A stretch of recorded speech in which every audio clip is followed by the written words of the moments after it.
കോഴിക്കോട് ജില്ലയിലെ അംഗീകാരമില്ലാത്ത ട്യൂഷൻ സെന്ററുകൾ അടച്ചുപൂട്ടാൻ ജില്ലാ കളക്ടർ അധ്യക്ഷനായ ജില്ലാതല ശിശു സംരക്ഷണ സമിതി യോഗം തീരുമാനിച്ചു. ട്യൂഷൻ കേന്ദ്രങ്ങളിലെ പരിപാടികൾ പോലീസിലോ ഗ്രാമപഞ്ചായത്തിലോ അറിയിക്കണം. താമരശ്ശേരിയിൽ 10ാം ക്ലാസ്സുകാരൻ വിദ്യാർത്ഥികളാൽ കൊല്ലപ്പെട്ട സാഹചര്യത്തിലാണ് നടപടികൾ കർശനമാക്കിയത്. കോഴിക്കോട് ജില്ലാ കളക്ടറുടെ ചേംബറിൽ ചേർന്ന ജില്ലാതല ശിശു സംരക്ഷണ സമിതി യോഗത്തിലാണ് അനധികൃത ട്യൂഷൻ സെന്ററുകൾക്കെതിരെ ശക്തമായ നടപടി സ്വീകരിക്കാൻ തീരുമാനമായത്. ഇത്തരം സ്ഥാപനങ്ങൾ അടച്ചുപൂട്ടും. സ്കൂൾ ജാഗ്രതാ സമിതികൾ യോഗം വിളിച്ച് കുട്ടികൾ ഉൾപ്പെടുന്ന ലഹരി അക്രമ വിഷയങ്ങൾ ചർച്ച ചെയ്യണം. കുട്ടികൾ നേരിടുന്ന പ്രശ്നങ്ങൾ 1098 എന്ന ചൈൽഡ് ലൈൻ നമ്പർ വഴി അധികൃതരെ അറിയിക്കാം.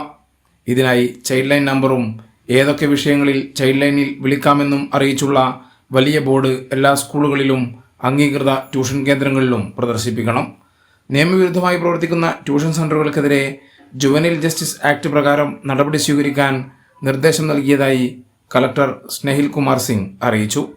Anything that hampers the wellness of the children.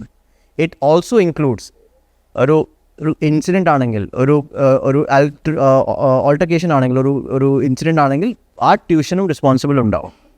And we have a lot of penal provisions under the Panchayat Raj Act, under the BNSS and under the JJ Act to take action against all these tuition centers.